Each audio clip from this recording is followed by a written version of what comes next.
Hi, welcome to Juice Bar. Today we're gonna mix a couple of Rush-themed cocktail with my brother-in-law. Hi, Giulio. Hi, guys.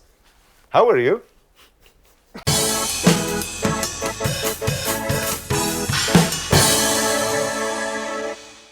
As my brother-in-law is a big Rush fan, just as I am, I decided that we can mix a couple of cocktails and talk about Rush. And the first cocktail we're going to propose to you today is a fly-by-night developed at Bulleit Shine in Los Angeles. I found this recipe on Imbibe website, and you know what? I'm just going to get down to mixing this while we start chit-chatting with my brother-in-law about Fly By Night, the second album by the Canadian band Rush. Fly By Night is the second album, the first with the big drummer, Neil Peart. Do you know? Of course I know. Okay. The first album hasn't the drummer, Neil Peart. There were another drummer. John Rutsey. Yes. I Why had, he goes away from Rush?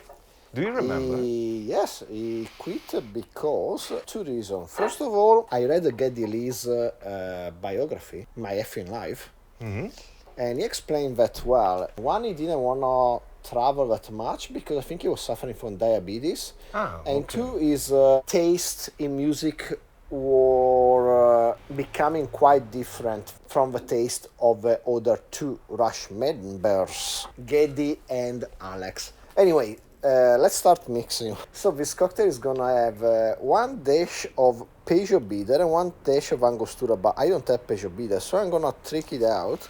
I'm gonna use 2 dashes per portion of angostura, one, so 4, as I'm gonna mix 2 cocktails, and then I'm just gonna add a dash of absinthe, just to give it the sense of anise flavor. And to do that, I'm just gonna pour half a teaspoon of this absinthe Assenze by Distilleria Quaglia, and I hope that's gonna do it.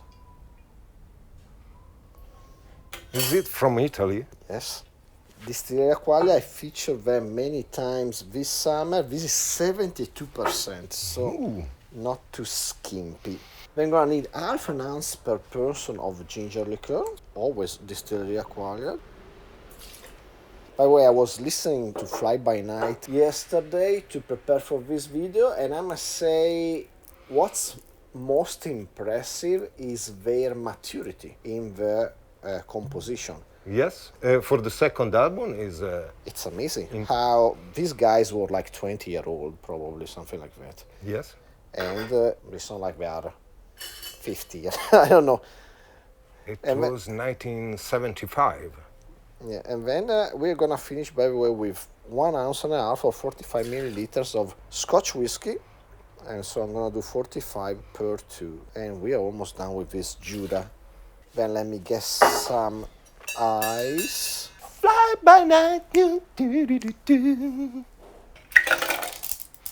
And let's give this bad boy a stir. What do you think about the themes that Neil Peart, the drummer which start writing the lyrics for Rush, brings to the band? The themes of individualism. Yes. But not in Fly By Night. No? No, I think they developed these themes after. But there are like anthems that already have that kind of Ayn Rand flavor of me versus the world. So let's pour our cocktail over ice.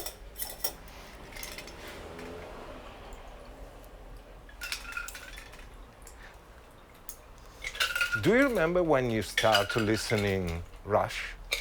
To Rush, yes. I started listening to Rush when I was, I think about 16.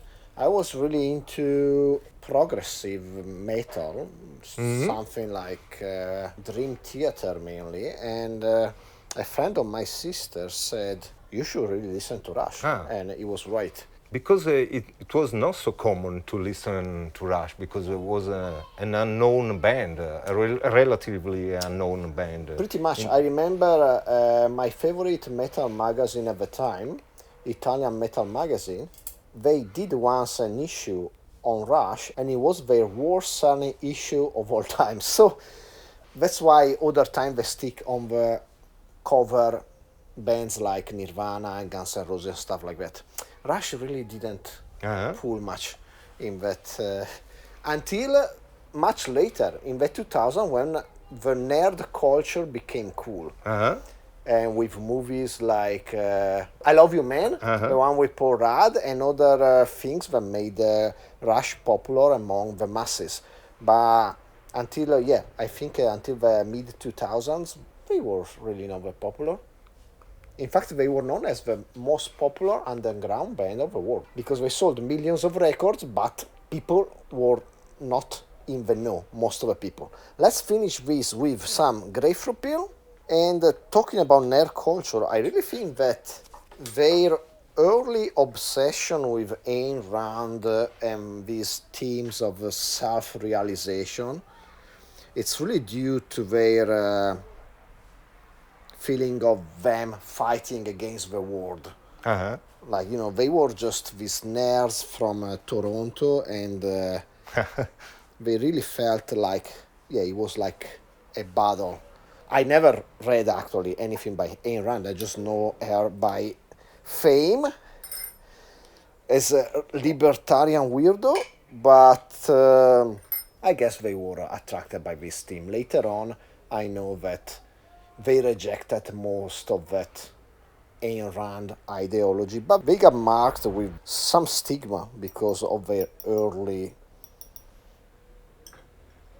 obsession with that writer, which now is idolized only by really right-wing people. It was really surprising when Chiara said me that her young brother listened to Rush, because in our region there were maybe 3 or 4 people that listened to Rush. Yeah, I guess it's just my sister is the center of Rush. So she got a brother and an husband that both listen to Rush. All right, this is a Fly By Night. Fly by night. Cheers. Cheers. Nice. Very good. It's strong. It's strong. But I do appreciate what the ginger liqueur brings to this cocktail, which end up being probably a less sweet version of a penicillin. Penicillin gave me honey and ginger in it. This one skips the honey for ginger liqueur. Ginger liqueur, which by the way is fairly sweet. We have a ginger liqueur that's 16% alcohol, so that helps. I could have probably put a bit more of absinthe. Tiny bit more absinthe, maybe would have worked even better. Like this is okay though. It does give a kind of a different feeling. Probably Peugeot bitters, as originally specified, was even better. So what's your favorite track from Fly By Night? Maybe the title track. Fly By Night? Yes. I don't know, I really like Anthem, the first track. Anthem, very beautiful. Like an introduction for a drummer is pretty amazing. Yes. First thing he plays is that really cool roll. But I also really like In the End, the last track. And Biter and the Snow Dogs? Biter and the Snow Dog, it's pretty much the beginning of power metal as we know it. That then brings to Caress of Steel, their next album, which was their least successful album, but yes. I think it's my favorite of their first period. I really like Caress of Steel. Yes. Do you prefer Caress of Steel? To Fly By Night? Yes. Yes. I prefer Caress of Steel to 2112. I would say first period, my favorite album is Caress of Steel. In the 80s, my favorite album is Hold Your Fire. Hold Your Fire is wonderful. Yes. Then in the 90s, Counterparts. And in the last period, the last one, which I forgot. Angels, qualcosa Angels. Clockwork Angels. Clockwork Angels. Bravo. Clockwork Angels, which has several really good songs. Do you remember Rivendell? Yeah, we have some themes from Lord of the Rings. We have Fontaine Lamnef too. Yes. We have the Necromancer. Necromancer is Sauron, isn't he? Yes, Sauron. Actually, I remember a summer I was by the sea. I was maybe 18, and I was there by the sea a couple of weeks with my parents, and all I did was listening to A Farewell to Kings, which actually is my favorite album of them. Of all the albums? Of all the albums, I think A Farewell to Kings is my favorite. I was listening to that, Hemispheres, and reading manuals of D&D. So, perfect nerd. Resume. Yeah, Farewell to Kings is my favorite album. I must say, Moving Pictures is amazing, but I love the first 4 songs. And then I think it goes a bit down. A little... With Vital Signs, okay. Witch Hunt, Camarai. Yeah, they are good songs, but they are not so high level, exceptional. constant high level. While I really like A Farewell to Kings, was amazing from beginning to end. First track amazing, Xanadu amazing, we have Closer to the Heart incredible, and the last track, Cygnus X1, which I already dedicated a cocktail to, which probably is my favorite track. No, my favorite track is Red Barchetta, but my, let's say, second favorite track is Cygnus X1. I really like it because it's their most metal song. And Tom Sawyer? What about Tom Sawyer? Every time they play it in America at the stadium, they show somebody doing hair drumming to it. Oh, the fun, dude, hair drumming. It's a classic dead drum part. Do you remember in Palatrussardi when we went to the live in Milan? We saw them live once. I think it was just right in the time between I got married and I went to Japan. There was like a lapse of a couple of months, and it was a great concert. Yes. Then you saw them once more, and I never got the chance to see them another time because then I moved to Japan, and as I told you before, they never came to Japan. But now I know why they never came to Japan. Why? And the reason is, I read in Geddy Lee's book, they came to Japan for the Grace Under Pressure tour, which was 84? Yes. Something like that. And they were having a great time, but then they were in an hotel. And a member of the Yakuza, or something like that, was mistreating a woman. Neil Peart trying to intervene. Ah, yes. And when he realized that all the staff of the hotel was cool with this man mistreating a woman, and everybody else was cool with it, and they didn't call the police or anything, he got so pissed at Japan, they said, I will never go back again. And so they never came back to Japan. Yeah. Yeah, Neil Peart was quite the interesting character. Yeah. He was this insanely amazing drummer, one of the best ever. Yeah. Between his technique and his sensitivity and the parts he was composing for the songs, which were always like so careful. There are some modern drummers, they have all the chops, but they just don't know how to write a song. And being a drummer, it's usually both things. You have to know how to play, but you also have to know what to play. And Neil was a master in both regards. Now we're going to finish this cocktail, and then we are going to pass to a second one. The second one is always with the Rush. Rush themed, if it's good. If it's not good, nothing. We just talk about Rush anyway, and we forget about the cocktail. Okay, cheers again. So our Rush talk was so intense that it blew out my camera. So we are recording on the iPhone now, and let's get down to mixing this Manhattan variation, which let's see how it turns out. I would start with 50 milliliter for 2 person of raspberry liqueur, and this is gonna be like a touch of sweetness. I like berries in my Manhattans.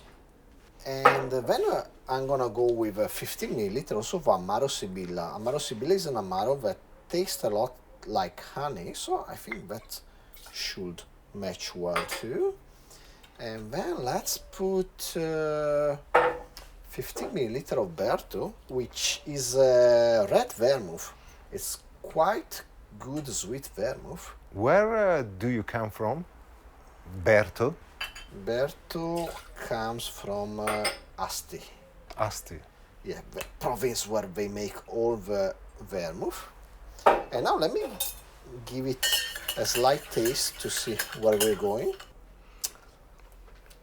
And then I will use a split of bourbon and rye whiskey. So let's put 45 milliliters of bourbon and 45 milliliters of rye whiskey, both Bulleit. I never tried this rye. First time me trying it. Actually, it's a lie. I tried it a couple of nights ago because I was in a bar in the square here. He was using the Bulleit rye to make me a Manhattan. It was quite good. So I'm gonna do it again. Let me get some ice. And about Manhattan Project, my main complaint about the song is that it's a great song, Yes. but in the moment where it describes the man that dropped the bomb on Hiroshima, Yes. more than a fault of Neil, because the lyrics are just like saying like it become history. It's the tone of the music below which seems kind of heroic. Ah, yes. And every August 7 or 8, when is the anniversary of Hiroshima, I think about the song and I have mixed feelings about it. Because, the Manhattan Project song just talks about the Manhattan Project, but the music is too triumphant to me in that moment where he drops the bomb. I don't know. Maybe it's just an impression. No, I think it's okay. Let me get some chill coupe. Okay, let's pour our cocktail in some chill coupes. A bit too brown to be called West Sector A. Red Sector. Yeah. This is more of a Manhattan Project. Let's see if the taste is nuclear as the project itself. Cheers. Cheers. You can smell the raspberries.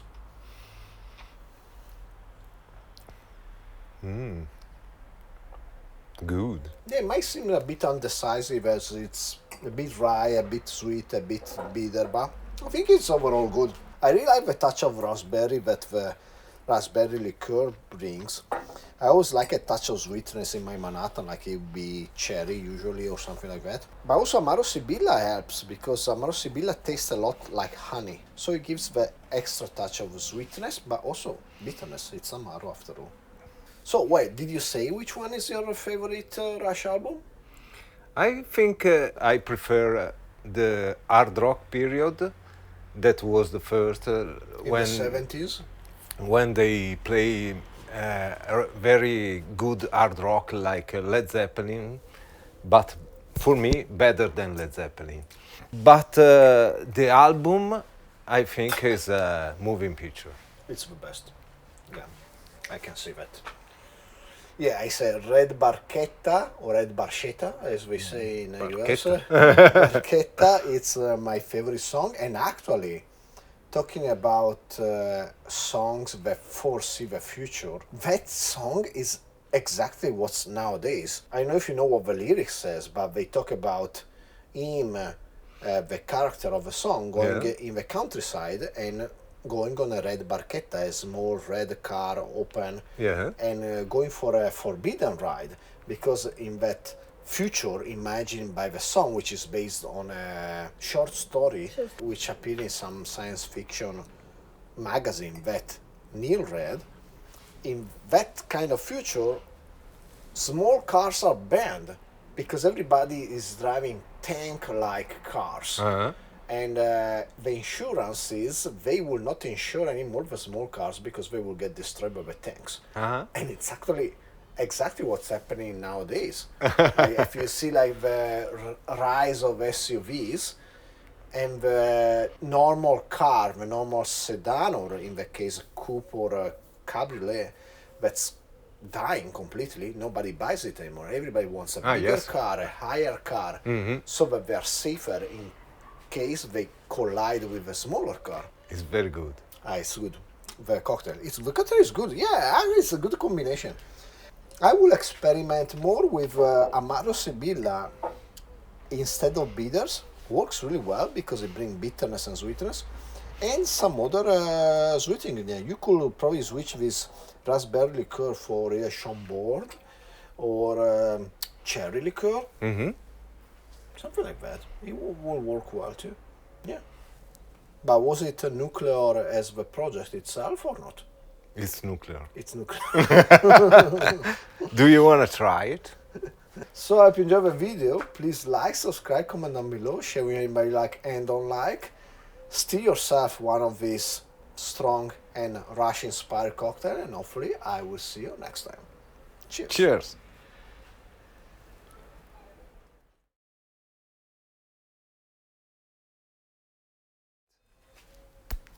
Ah!